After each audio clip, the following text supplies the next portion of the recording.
안녕하세요. 정보 처리 기사 실기 1과목 요구사항 확인 파트 요약입니다. 오늘은 플랫폼과 운영체제에 대해 알아보겠습니다. 플랫폼이란 하드웨어와 소프트웨어가 결합되어 응용 프로그램을 실행할 수 있는 기반 환경을 말합니다. 플랫폼 구성 요소는 3가지입니다. 첫째, 하드웨어, CPU, 메모리, 저장 장치와 같은 물리적인 장치입니다. 둘째, 운영체제. 하드웨어와 소프트웨어를 연결하고 자원을 관리하는 핵심입니다. 셋째, 미드웨어. 응용 프로그램과 운영체제 사이에서 중개자 역할을 합니다. 운영체제란 컴퓨터 자원을 효율적으로 관리하고 사용자와 하드웨어 사이에서 인터페이스를 제공하는 소프트웨어입니다. 운영체제의 기능은 총 5가지입니다. 하나, 프로세스 관리. 작업을 스케줄링하고 동기화하며 교착 상태를 처리합니다. 둘, 기억장치 관리. 메모리를 할당하고 가상 메모리도 관리합니다. 셋, 파일 시스템 관리. 파일을 생성하고 삭제하며 접근을 제어합니다. 넷, 입출력 시스템 관리. 장치와 드라이버를 제어합니다. 다섯, 사용자 인터페이스. CLI 또는 고의를 통해 사용자와 소통합니다. 운영체제의 종류와 특징도 알아봅시다. 윈도우는 사용하기 쉽고 고의 중심입니다. 리눅스는 오픈소스 기반으로 서버와 개발에 적합합니다. 유닉스는 안정성과 보안성이 뛰어나며 네트워크 시스템에 적합합니다. 안드로이드는 리눅스 기반 모바일 운영체제입니다. iOS는 애플 기기 전용 운영체제입니다. 플랫폼과 운영체제는 어떤 관계일까요? 플랫폼은 운영체제를 포함하며 운영체제는 플랫폼 구성의 핵심입니다. 그리고 특정 응용 프로그램은 특정 플랫폼에서만 실행될 수 있습니다. 운영체제를 선택할 때는 5가지를 고려해야 합니다. 가용성, 성능, 기술 지원, 주변 기기 호환성, 그리고 구축 비용입니다. 마지막으로 시험 대비 포인트입니다. 운영체제의 정의와 기능, 종류별 특징, 플랫폼 구성 요소와 운영체제의 관계, 운영체제 선택 기준까지 정확히 정리해두세요. 안녕하세요. 정보 처리 기사 실기 1과목 요구사항 확인 파트 요약입니다. 오늘은 네트워크와 DBMS에 대해 정리해보겠습니다. 네트워크는 2대 이상의 컴퓨터를 연결해서 데이터나 장치 같은 자원을 함께 사용하는 시스템입니다. 즉, 컴퓨터들이 소통하는 통로죠. 네트워크를 구성하는 4가지. 첫째, 단말 장치. PC, 스마트폰처럼 사용자가 직접 사용하는 장비입니다. 둘째, 전송 매체. 데이터가 이동하는 경로죠. 유선일 수도, 무선일 수도 있습니다. 셋째, 통신 장비. 허브나 라우터처럼 연결을 도와주는 장치입니다. 넷째, 프로토콜. 서로 데이터를 주고받는 약속이죠. 대표적으로 TCP/IP, HTTP가 있어요. 네트워크의 분류. 랜은 좁은 거리, 회사 내부에서 사용됩니다. 만은 도시 규모. 완은 국가나 대륙처럼 넓은 범위입니다. 팬은 개인용. 예를 들면 블루투스죠. OSI 7계층. 꼭 외우세요. 7계층부터 1계층까지 위에서 아래로 내려갑니다. 7. 응용 사용자 인터페이스. 예. HTTP. 6. 표현 암호화와 압축. 5. 세션 연결 유지. 4. 전송 TCP, UDP로 데이터 전송. 3. 네트워크 IP 주소와 라우팅. 2. 데이터 링크 맥 주소 기반. 1. 물리 전기적 신호 전송. DBMS는 데이터베이스를 관리해주는 소프트웨어입니다. 쉽게 말하면 데이터를 저장하고 찾고 수정할 수 있도록 도와주는 시스템이에요. DBMS의 3가지 기능. 첫째, 정의 기능. 데이터 구조를 만드는 역할이죠. 둘째, 조작 기능. 데이터를 조회하거나 수정하거나 삭제할 수 있게 합니다. 셋째, 제어 기능. 보안, 무결성, 여러 사용자가 동시에 접근할 때 충돌 방지까지 담당합니다. DBMS의 3단계 구조. 1. 외부 스키마 사용자 입장에서 본 구조. 2. 개념 스키마 전체 조직 관점. 3. 내부 스키마 실제 저장되는 방식. DBMS의 장점. 데이터 중복을 줄이고 무결성을 유지하고 보안도 지키고 무엇보다 데이터를 효율적으로 다룰 수 있습니다. DBMS의 종류. 계층형, 트리 구조. 빠르지만 유연성이 부족해요. 네트워크형, 복잡한 관계 표현 가능. 관계형, 우리가 가장 많이 쓰는 방식. 테이블 기반이에요. 객체 지향형, 객체 단위로 데이터를 다룹니다. 시험 포인트 정리. OSI 7계층의 역할과 예시는 꼭 외우세요. DBMS 기능과 3단계 구조도 자주 나옵니다. 관계형 데이터베이스와 SQL 연계 개념도 이해해두세요. 안녕하세요. 정보처리기사 실기 1과목 요구사항 확인 파트 요약입니다.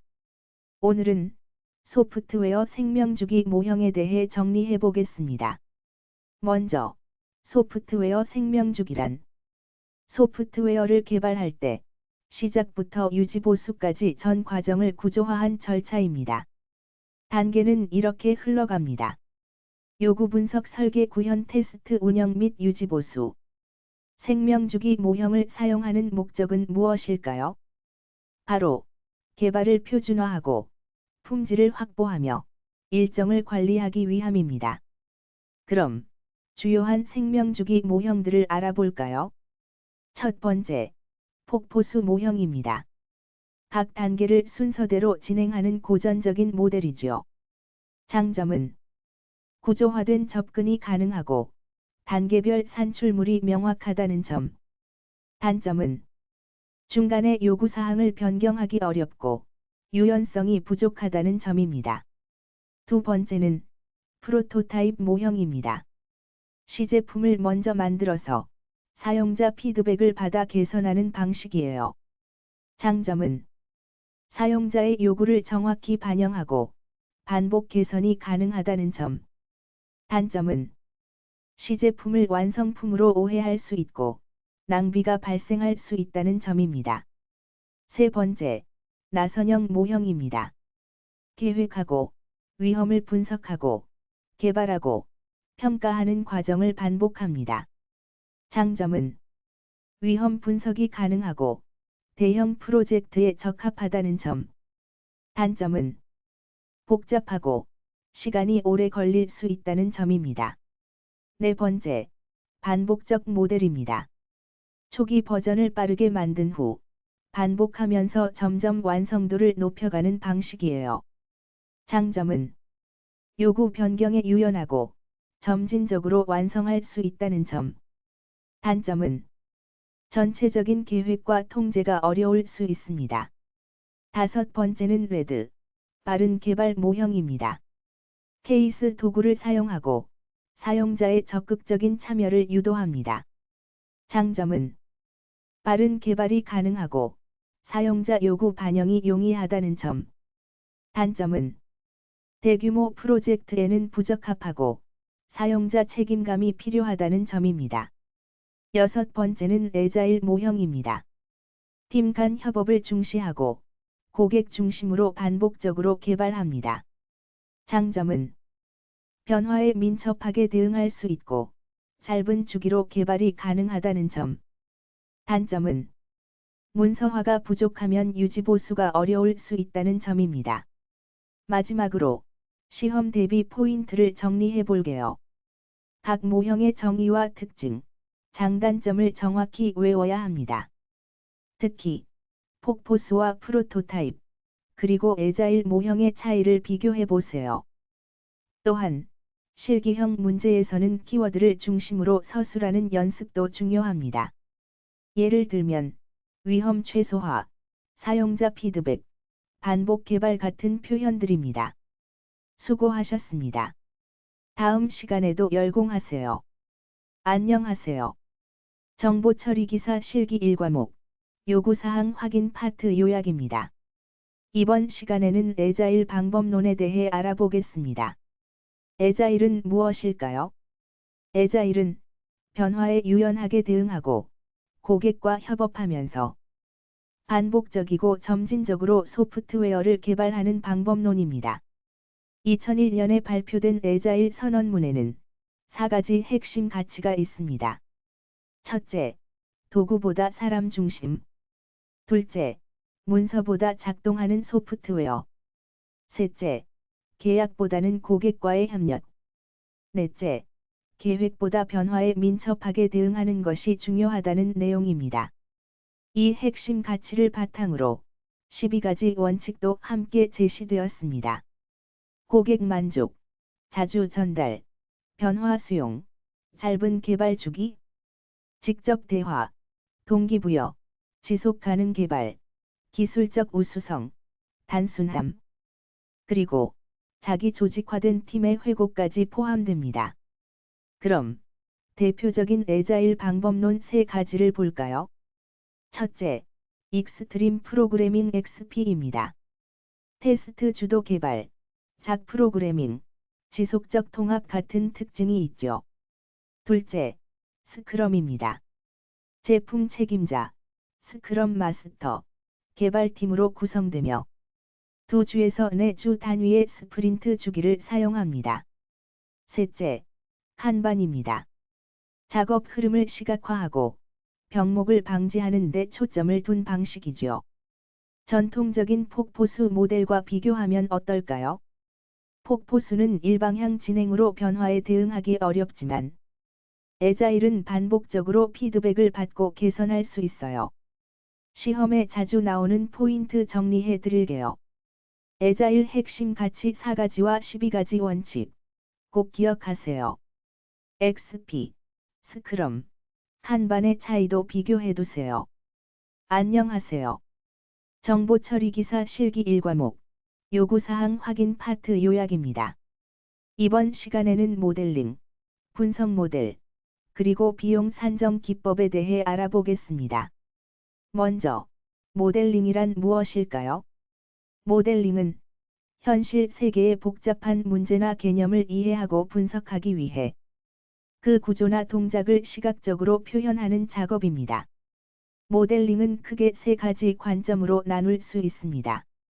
첫째, 기능 모델링입니다. 시스템의 기능과 흐름을 중심으로 표현하죠. 예를 들어, 자료 흐름도 DFD가 있습니다. 둘째, 데이터 모델링입니다. 데이터 간의 구조와 관계를 표현하며 이하 어디가 대표적입니다. 셋째, 객체 모델링입니다. 객체와 그들 간의 상호작용을 중심으로 나타냅니다. 클래스 다이어그램이 대표적인 예입니다. 이제 분석 모델에 대해 알아볼까요? 분석 모델은 요구사항 분석 결과를 구조화한 것으로 시스템의 기능, 데이터, 행위를 명확히 표현합니다. 대표적인 분석 도구로는 자료 흐름도 DFD, 자료 사전, 이하 어디, 상태 전이도, 그리고 시퀀스 다이어그램이 있습니다. 자료 흐름도 DFD는 무엇인가요? 시스템의 기능을 데이터 흐름 중심으로 표현합니다. 기호로는 원, 화살표, 이중선, 사각형이 사용되며 각각 프로세스, 자료 흐름, 저장소, 외부 엔티티를 나타냅니다. 이제 비용 산정 기법에 대해 알아보겠습니다. 비용 산정은 소프트웨어 개발에 필요한 인력, 시간, 비용 등을 예측하는 과정입니다. 대표적인 산정 방법은 3가지입니다. 하나, 경험적 방법입니다. 과거의 유사 사례를 기반으로 추정하며 델파이 기법처럼 전문가 의견을 수렴하기도 합니다. 둘, 공식적 방법입니다. 수학적 모델에 기반하여 계산합니다. 대표적으로 카커모 모델이 있죠. 셋. 추정 기법입니다. 코드 라인 수 또는 기능 점수를 기준으로 예측합니다. 카커모란 무엇일까요? 보햄이 제안한 개발 모델로 프로젝트 유형별로 기본형, 중간형, 상세형 모델이 있습니다. 시험에선 어떻게 나올까요? 모델링의 세 가지 관점과 예시, 분석 모델 도구의 용도, 비용 산정 기법별 특징, 그리고 카커모 모델 구조까지 꼭 정리해 두세요. 안녕하세요. 정보처리 기사 실기 1과목, 요구사항 확인 파트 요약입니다. 이번 시간에는 비용 산정 파트 두 번째 시간입니다. 소프트웨어 비용 산정이란 무엇일까요? 바로 프로젝트에 필요한 개발 비용, 인력, 일정 등을 예측하는 과정입니다. 정확한 산정은 프로젝트의 일정 관리, 자원 배분, 그리고 리스크 감소에 매우 중요하죠. 먼저 LOC 기법입니다. LOC, 즉 라인 오브 코드 방식은 소스 코드의 라인 수를 기반으로 개발 규모를 예측합니다. 장점은 계산이 단순하고 과거 사례와 비교하기 좋다는 점. 하지만 언어마다 코드 기준이 달라서 정확도가 떨어질 수 있어요. 다음은 기능 점수, FP 기법입니다.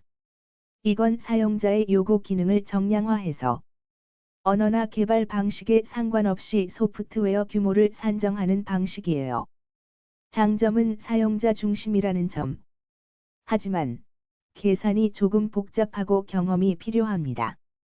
그럼 기능 점수를 어떻게 계산할까요? 첫째, 기능 수를 파악합니다. 그리고 단순, 보통, 복잡으로 분류하죠. 둘째, 각 항목의 가중치를 부여합니다. 셋째, 가중치를 모두 합산해 기본 점수를 계산하고 마지막으로 보정 인자를 반영해서 최종 점수를 구합니다. 기능 점수의 구성 요소는 다음과 같습니다.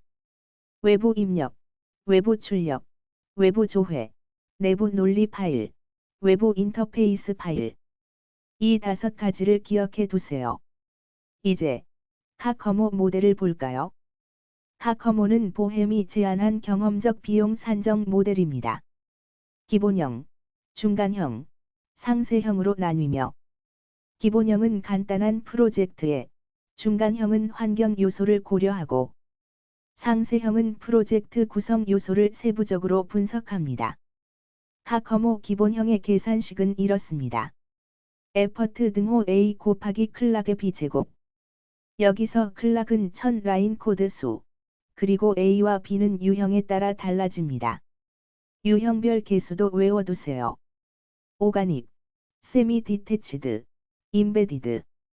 각각 A와 B 값이 다릅니다. 예를 들면 오가닉은 A는 2.4, B는 1.05. 임베디드는 A는 3.6, B는 1.20입니다. 추가로 공식적 산정 방식에는 푸트남 모형과 델파이 기법도 있습니다. 푸트남은 인력 분포를 예측하고 델파이는 전문가 의견을 반복 수렴해서 추정하는 방식이에요. 마지막으로 시험 대비 포인트. LOC와 FP 기법의 특징 비교. FP 계산 순서. 카커모의 공식과 개수는 꼭 암기해두세요. 수고 많으셨습니다.